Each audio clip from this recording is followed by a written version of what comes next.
Obrigada pela Tua palavra, obrigada pelo Teu Espírito Santo. E nós abrimos o nosso coração para sermos limpos, Deus.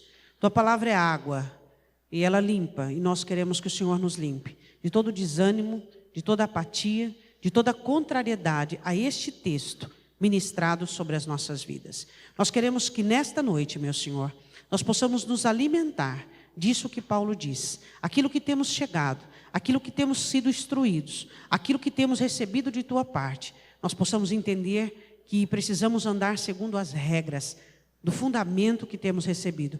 E que a nossa alma e o nosso coração possa sentir o mesmo, Pai. Em nome do Senhor Jesus. Que possamos ser cúmplices de tudo aquilo que o Senhor tem nos dado. Em nome de Jesus. Amém?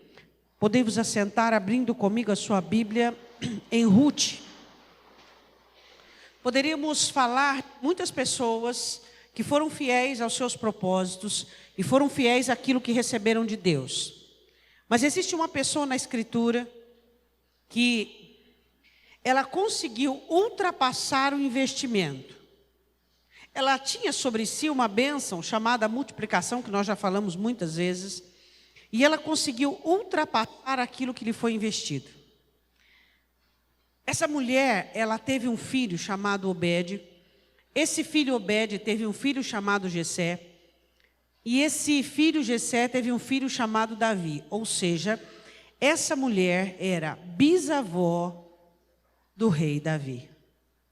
É claro que Davi ouviu a sua história e aprendeu muito com ela.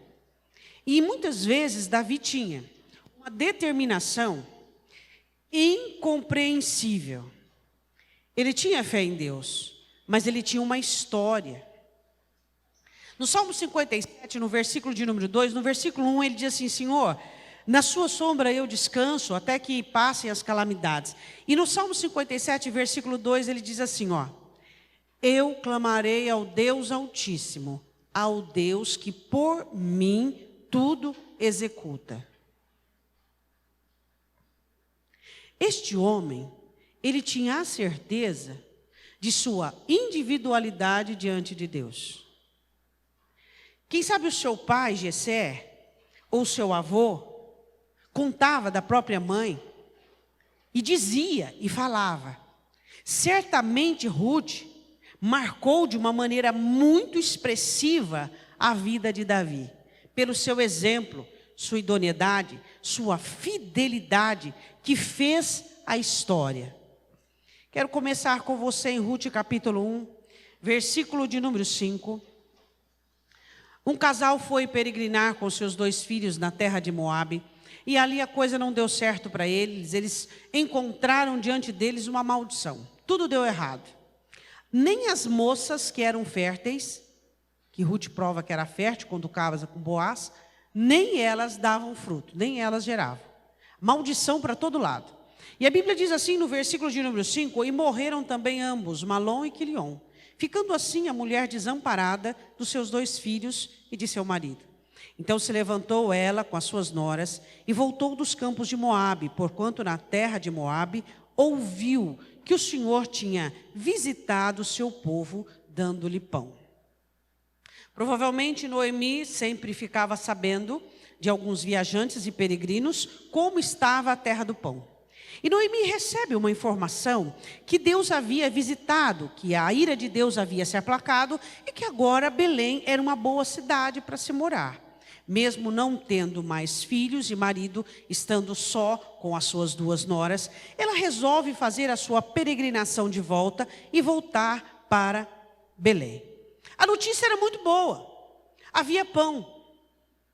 Então as 2 começaram a caminhar junto com Noemi. E eu quero começar aqui. Eu quero começar a falar de pessoas que são visitadas por esperanças exteriores, por estimativas e planejamentos exteriores, e embasam as suas jornadas em esperanças que vêm do lado de fora. Notícias, boas novas. Você já reparou como existem pessoas que elas começam coisas e não terminam? Elas não conseguem concluir nada. Por que será que em nosso meio, o meio cristão, que deveria ser caracterizado por um povo robusto de idoneidade e fidelidade, por um povo persistente, por um povo que sabe o que quer e luta pelo que quer. Você já percebeu a fragilidade do entusiasmo, a fragilidade da perseverança no meio dos crentes? Agora, isso não deveria ser comum em nosso meio. Mas o porquê isso se torna tão comum e tem levado tantas pessoas ao fracasso? Porque geralmente o ser humano, e isso está junto aos cristãos, eles se alimentam das esperanças, possibilidades, oportunidades exteriores. Eles começam a se alimentar e vislumbrar, agora vai dar certo, é um começo, era uma viagem de volta, cidade nova, terra nova, tudo novo. E existem algumas pessoas que são assim. Elas não conseguem ter essa continuidade para que cheguem ao final. Por quê? Porque no princípio elas são como um balão de ar, são infladas. De que maneira? Com esperanças, possibilidades, oportunidades, tudo aquilo que é novo faz os olhos delas brilharem, não é? Faz elas se encherem, achando que aquilo que inicialmente é novo não terá desafios.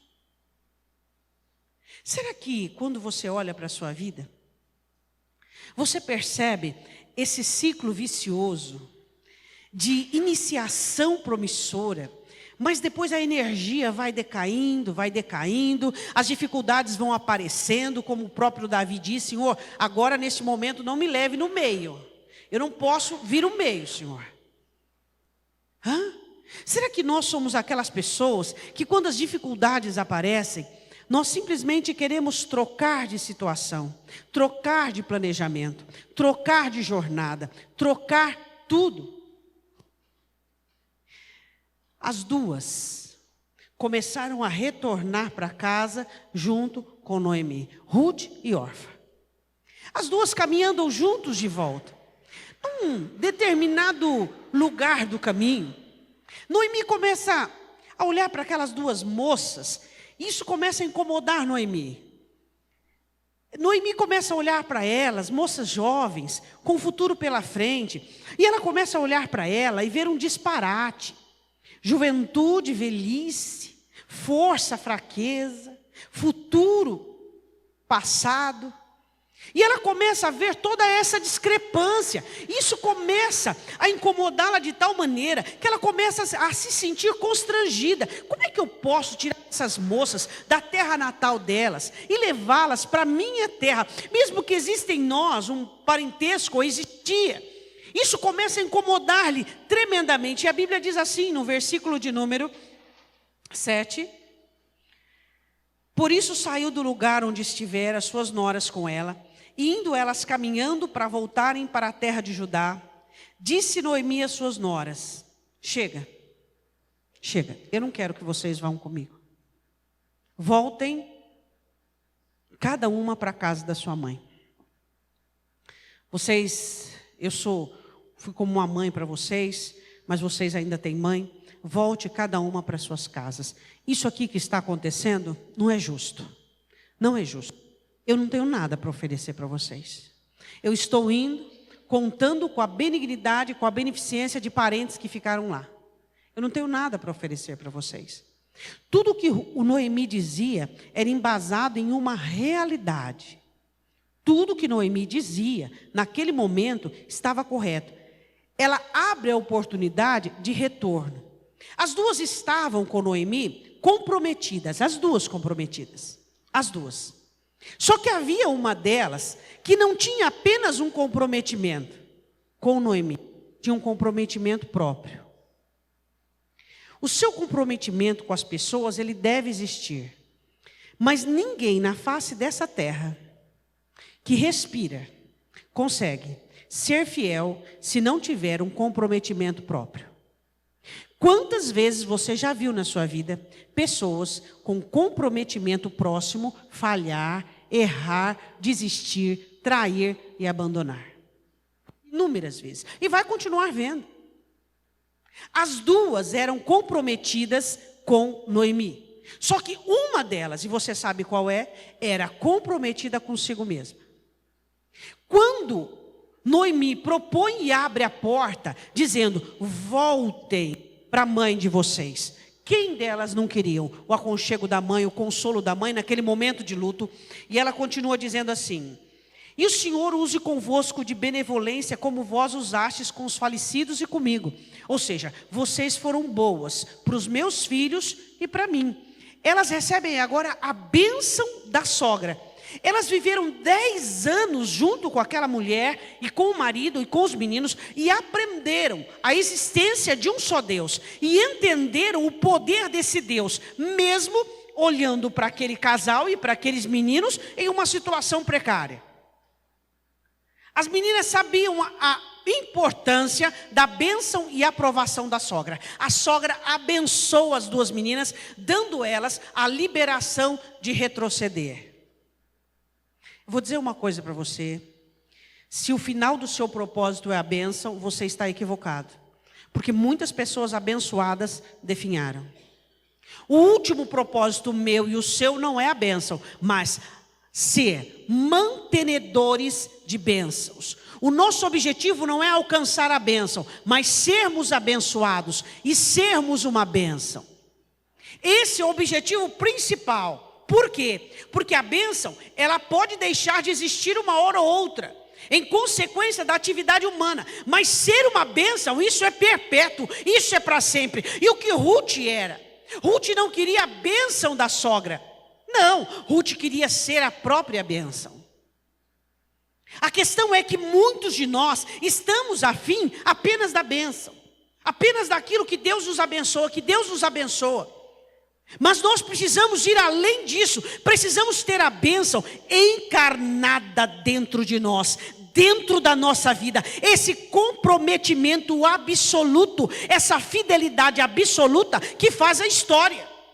Essa moça fez a história, contrariando as regras, porque uma moabita jamais poderia participar da congregação dos judeus. Ela não só participou, como ela entrou na genealogia do Senhor Jesus. Ela mudou a história, porque o comprometimento dela não era com Noemi apenas, ela era comprometida com aquilo que ela queria. Eu vou dizer uma coisa para você: às vezes você questiona, porque você se vê em situações que as ajudas laterais não existem. Mas eu vou dizer uma coisa para você: você não deve ir à caça de ajudas laterais. Você precisa contar com a sua ajuda. Se existe um ser humano na terra que tem que se ajudar, é você ajudando você, por meio de uma mente saudável, contrariando sentimentos destrutivos, de um coração limpo, impossibilitado de maquinar ou alimentar sentimentos destrutivos à sua alma. A igreja do Senhor Jesus precisa entender: ora, nós que já chegamos, fomos instruídos e recebemos da parte de Deus aquilo que temos recebido, observemos as regras necessárias para que continuemos e vamos sentir adequadamente aquilo que já possuímos. Diga amém. Versículo de número 9: o Senhor vos dê que acheis descanso, cada uma em casa de seu marido. Eu libero vocês, vocês são viúvas, vocês estão liberadas para reconstruir a vida amorosa de vocês. Noemi não só abençoa ela mesma e pede a Deus que as abençoe e diz: vocês estão liberadas, e abriu para elas uma porta, um leque, uma oportunidade de sonhar com um novo casamento, constituição de família, porque elas não tinham filhos. E isso balançou. E isso teve um efeito. Em qual delas? Qual delas que esse investimento, esse ânimo dado pela sogra, deu uma quebrada no propósito? Qual delas? Orfa. Ruth não. Quando a sogra abençoa e roga a Deus a bênção, e diz assim: vocês precisam se casar de novo, vocês serão uma bênção com seus maridos. E a sogra não só abençoa, mas também como traz a elas um ânimo de reconstruir a vida. Algo dentro de Orfa mexeu. Algo aconteceu dentro de Orfa. Toda aquela disposição, comprometimento, toda aquela fidelidade, todo aquele amor. Será que o comprometimento de Orfa com Noemi era por dó? Será que o comprometimento de Orfa com Noemi era por comodismo? Será que o comprometimento de Orfa com Noemi era porque ela estava ali e ficou meio sem jeito de dizer qualquer coisa, e na hora que ela ouve essa palavra tão promissora e tão aberta da sogra, ela diz: agora é a minha chance? Qual era a estrutura, o tamanho e a espessura e a forma da fidelidade de Orfa? Qual é a estrutura do seu comprometimento com a sua vida? Você pode garantir que é uma pessoa comprometida com a sua vida? Quando o Senhor Jesus diz: pedir e dar-se-vos-á, buscar e achareis, bater e abrir-se-vos-á, as pessoas nem conseguem continuar pedindo, que dirá bater e buscar. O Senhor Jesus fala de comprometimento, orar sem cessar. Continue orando, pedindo, contando aquela parábola da viúva e do juiz. Mas hoje, onde é que nós encontramos tal fidelidade que fazem histórias mudar? Onde temos encontrado pessoas comprometidas com seus sonhos, com seus objetivos, com as suas metas, com a sua visão sobre a vida? Onde estão pessoas comprometidas, que querem uma coisa e fazem outra, totalmente o contrário daquilo que tem como objetivo? Onde estão as pessoas que são fiéis à própria vida, fiéis àquilo que acreditam, fiéis àquilo que querem? Elas não conseguem, iniciam todos os projetos com muita alegria, com muito entusiasmo, mas aí quando vê possibilidades, oportunidades, é plano B, C, D, Z, até a Z. Tem plano para tudo, plano para fugir, plano para isso, plano para aquilo outro. Hein? Será que nós como igreja não podemos entender que Deus sim é abençoador, mas nós temos que ser bênçãos, mas nós temos que ter fundamentos, mas nós temos que obedecer regras e fazer com que os nossos sentimentos acompanhem as regras das quais nós já chegamos? Ruth tinha uma estrutura, e não era a absorção de Noemi, ou aquilo que Noemi pensasse, ou aquilo não iria mudar aquilo que ela pensava. Existem pessoas que qualquer opinião muda o que ela pensa, que qualquer circunstância muda, e o vento joga para cá, ele vai, joga para lá, ele vai, joga para lá, ele vai. Vem as dificuldades, a oração dele muda. Vem os problemas, a oração dele definha. Como é que você está de ânimo e determinação e fidelidade à sua história? Você já parou para pensar? Quando o apóstolo Paulo explicando sobre culpa, condenação, ele diz assim: feliz aquele que se aprova, aquele que é fiel àquilo que acredita. Você percebe que não é o diabo que é tão chifrudo, mas somos muitas vezes nós que não somos fiéis ao nosso propósito, que largamos de mão, que não temos tanta convicção, certeza e força. Isso aqui, poxa vida, era uma mulher. Não era uma judia, era uma moabita. Não era uma mulher que participava de escola dominical. Não era uma mulher que tinha palavras de incentivo, de ânimo. Mas era uma mulher que era fiel a si mesma. E ela sabia o que ela queria. E ela não mudava de ideia, segundo aquilo que o coração dela sentia. Quando o apóstolo Paulo diz: sintamos o mesmo. Ou seja, o meu coração e as minhas emoções devem ser fiéis aos meus propósitos. E não importa se está doendo, se está sofrendo, do jeito que está. As minhas emoções e os meus sentimentos devem ser fiéis àquilo que eu projeto para a minha vida. Dá para entender? Quantas pessoas desistindo porque ficam constrangidas, porque a sua motivação foi embora? Foi para onde? Será que a sua motivação é como uma folha seca pelo vento que vai embora e que muda de estação? A Bíblia diz assim: e beijando-as ela, levantaram a sua voz e choraram. elas estavam comovidas pela situação, estavam se sentindo sozinhas, sem perspectiva, e elas abraçaram a sogra, vendo o coração liberal da sogra, liberando-as, dizendo: que compromisso vocês têm comigo?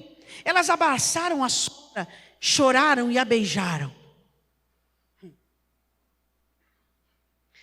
Realmente, será que nós achamos que só as nossas lágrimas resolvem os nossos problemas? Pastor, eu estou vivendo um tempo de Deus. Você sabe o que significa tempo de Deus? Ele trabalha de um lado e você trabalha de outro. Você sabe o que é fé? Fé não é mornidão, não é marasmo. Fé é atividade. Toda vez que você vê na Bíblia falando de fé, é atividade. É crer, é confiar e ter atividade concernente àquilo. Estou esperando em Deus. Esperando como? De braço cruzado? Quem espera em Deus trabalha. Quem espera em Deus confia. Quem espera em Deus está todos os dias mudando, transformando situações por meio daquilo que crê e acredita. Agora a situação, ela está diante de você. E ela entra dentro de você, encarna dentro de você. E a situação do lado de fora determina o que você sente, vai determinar o que você pensa e vai determinar o que você faz. É o contrário, somos nós que mudamos a situação. Espera aí um pouquinho, vamos lá. Vamos analisar a situação. Pastora, mas sempre existiu pessoas fracas e sempre vai existir. Só que esse não é o quadro que eu quero para mim e eu acredito que nem você quer para você. Diga amém. Amém? Sempre existiram. E sempre vai existir, mas isso não é para mim nem para você. Eu só tenho uma vida e você só uma. Disseram no versículo 10: certamente voltaremos contigo ao teu povo. Mesmo Noemi abençoando e dando a bênção, as duas choraram e havia ainda uma disposição em Orfa para continuar. Só que agora, Noemi argumenta mais profundamente e faz Orfa pensar. Nenhum problema, nenhuma dificuldade pode fazer você pensar de uma maneira retroativa sobre a sua bênção. Você nasceu para ser abençoado. Você nasceu para que as coisas aconteçam na sua vida. Você nasceu para fazer a sua história. Você nasceu para crescer, para progredir, para melhorar. Quando Deus criou o homem primariamente, e o Senhor os abençoou e diz: crescei-vos e multiplicai-vos.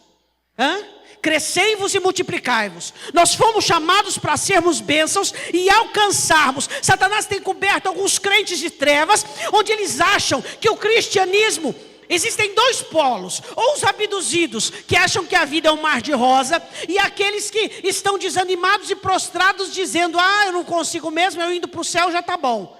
Será que nós não podemos encontrar uma linha central, onde nós podemos nos nortear e dizer: não, eu sei que tem provação e tem problema, mas eu tenho força, eu tenho poder do Espírito para vencer essa situação?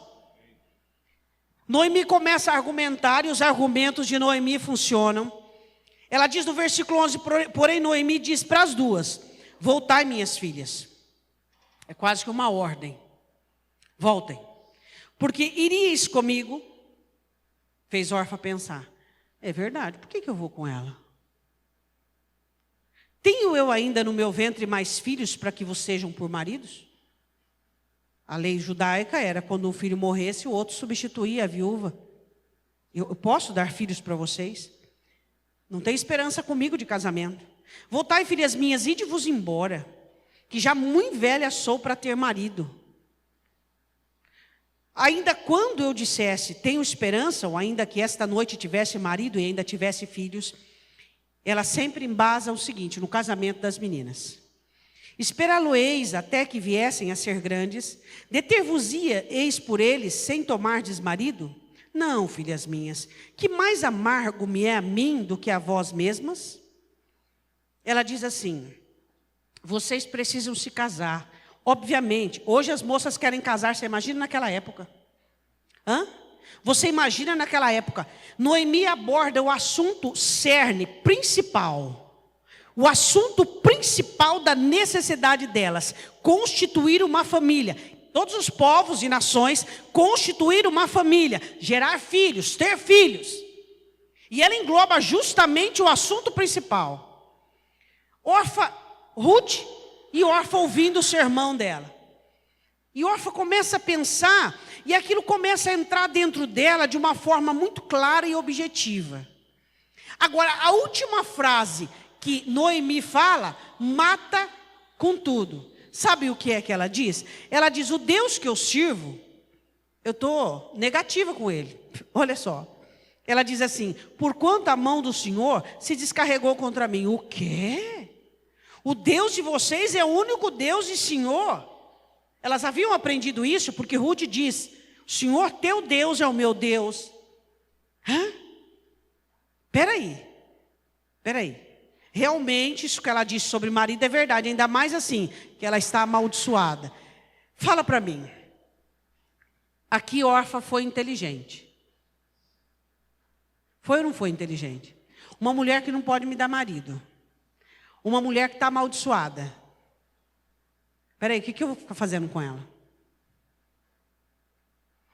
Às vezes, quando você dá uma de inteligente, você sai da bênção e da direção de Deus. Sabia disso? Você quer tanto escapar pela sua vida, você quer tanto fazer o melhor por você, que você sai da direção de Deus. É aí que entra o autocomprometimento. Ruth havia decidido desde o princípio ficar com a sogra. A sogra aborda todas as esferas de negociação.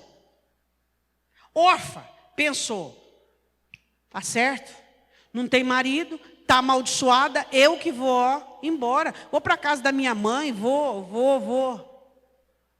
Quantas pessoas inteligentes têm saído da direção de Deus? Porque quer salvar a si mesmo, porque quer. A Bíblia diz assim no próximo versículo, no versículo de número 14. Então levantaram a sua voz e tornaram a chorar. E Orfa beijou a sua sogra. Porém Ruth se apegou a ela. Orfa dá um beijo e vai embora.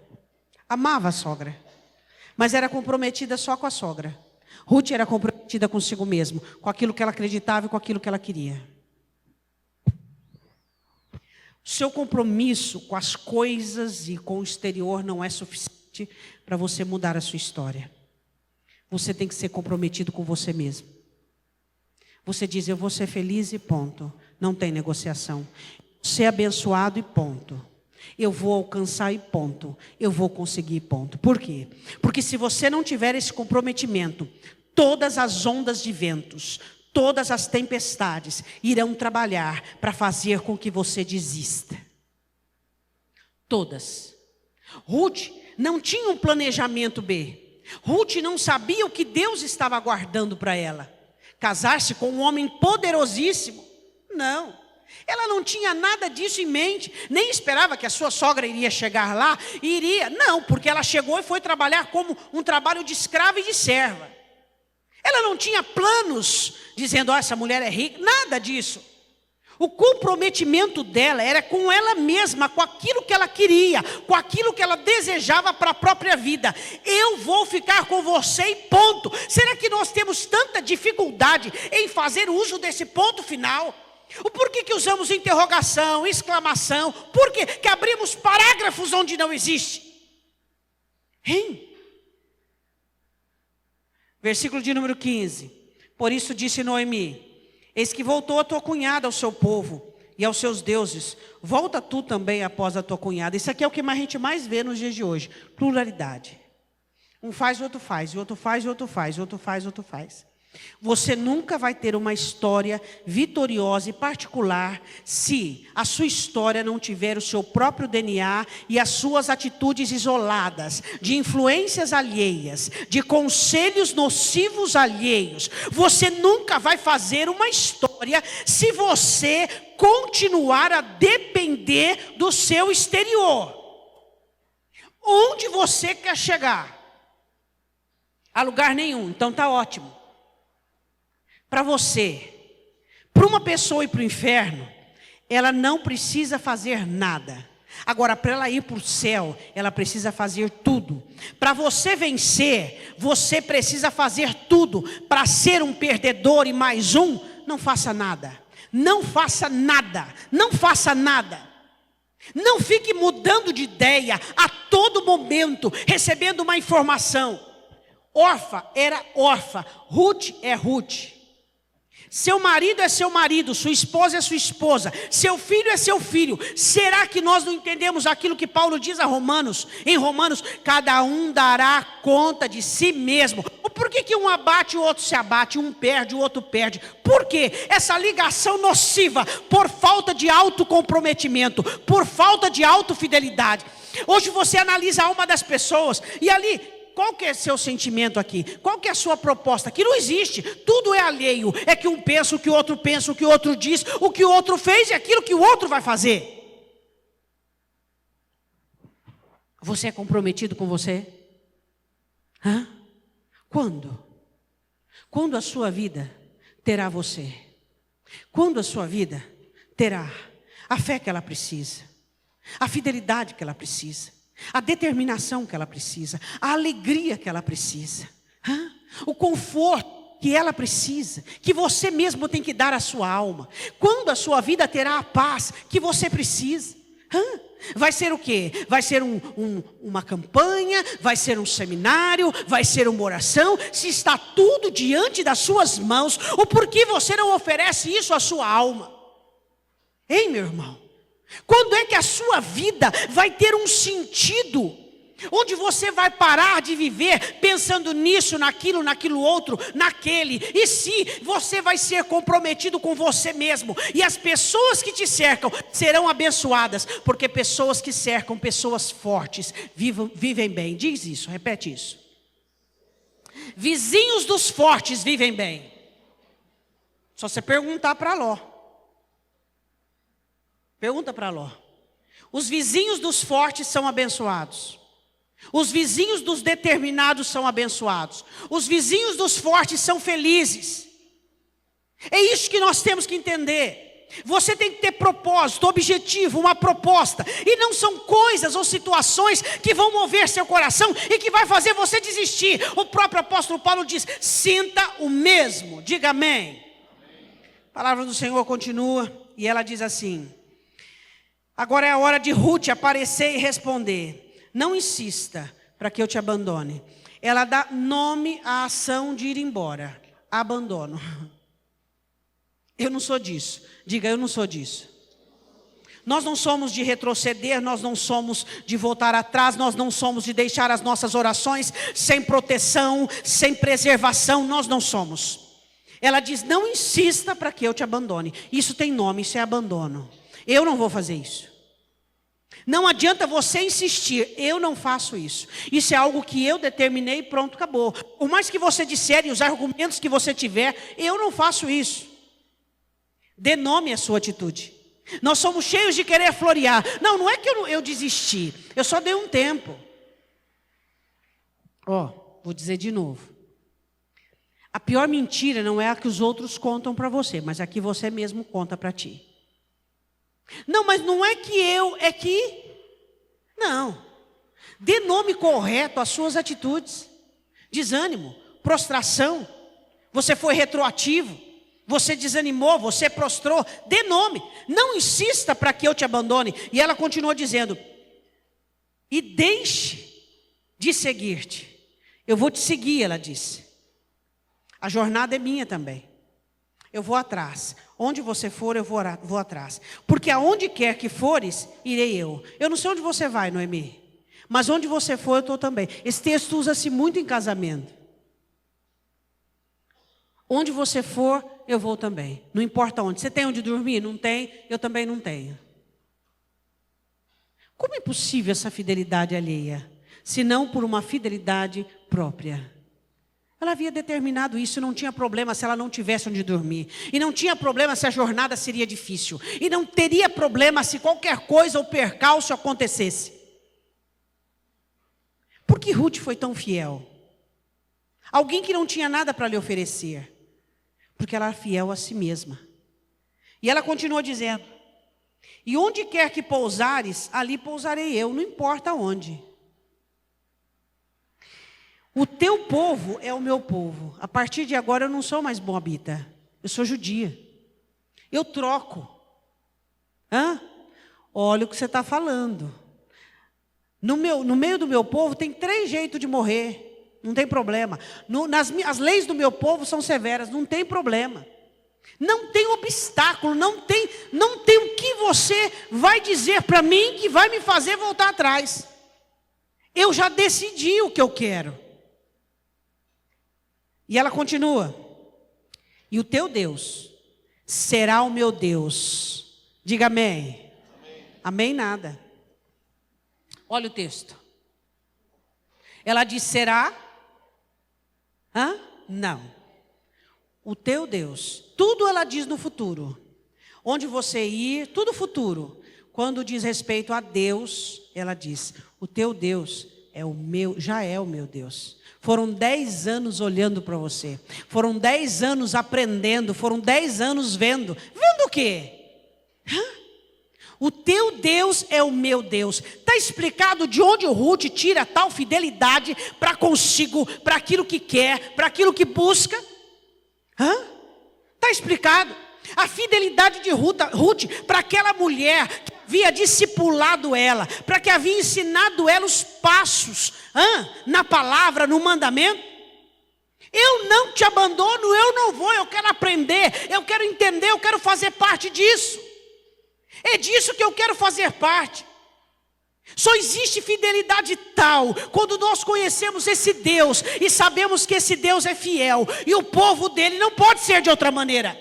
Um Deus fiel não pode ter um povo que oscila, inconstante, que muda de cabeça conforme muda as páginas da folhinha ou do calendário. Não, um Deus fiel tem que ter um povo fiel. Diga amém. E ela diz: o teu Deus é o meu Deus. Onde quer que morreres, é para sempre, Ruth. Noemi, eu vou morrer. Nós estamos ligados até o fim. Onde você morrer, eu vou morrer. Faça-me assim, e aí ela ajuramenta: faça-me assim o Senhor, e outro tanto, se outra coisa que não seja a morte me separar de ti. Sabe o que ela fez aqui? Ela chamou Deus para ser testemunha de sua determinação. Você pode chamar Deus para ser testemunha de sua determinação? Ela tinha intimidade com Deus e honrava a Deus de tal maneira que ela ajuramentou. Ela diz assim: Deus é testemunha de que só a morte vai me separar de você. Diante do Senhor eu juro, nada vai me fazer voltar atrás. Será que nós podemos chamar Deus para ser testemunha dos nossos propósitos, dos nossos objetivos, daquilo que queremos, daquilo que alvejamos para a nossa vida, dos nossos alvos e propósitos? Dizendo: Senhor, eu te chamo para ser testemunha. O Senhor pode fazer o que quiser com a minha vida. Se eu não for até o fim, se eu não for até as últimas instâncias para alcançar aquilo que eu quero. Vai vir situações? Vai vir vendavais? Vão vir argumentações concretas, lógicas, onde você diz: peraí, para de sofrer, chega, não, vão vir, claro que vão vir, mas a sua determinação vem de Deus. Diga amém.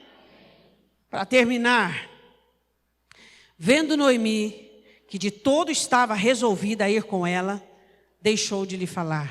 Diga: toda resolvida. Noemi viu uma resolução integral, completa. Não havia dúvidas, questionamentos, será que? Eu quero dizer uma coisa para você: as suas orações, suas petições, seus propósitos, é de todo resolvido? Ou será que parte de você quer, parte está cansada de sofrer, cansado de tentar, parte de você não vê a hora de umas férias, a sua busca? Será que as suas resoluções e aquilo que está resolvido, será que é integral? Noemi olha para a nora e vê que está tudo resolvido.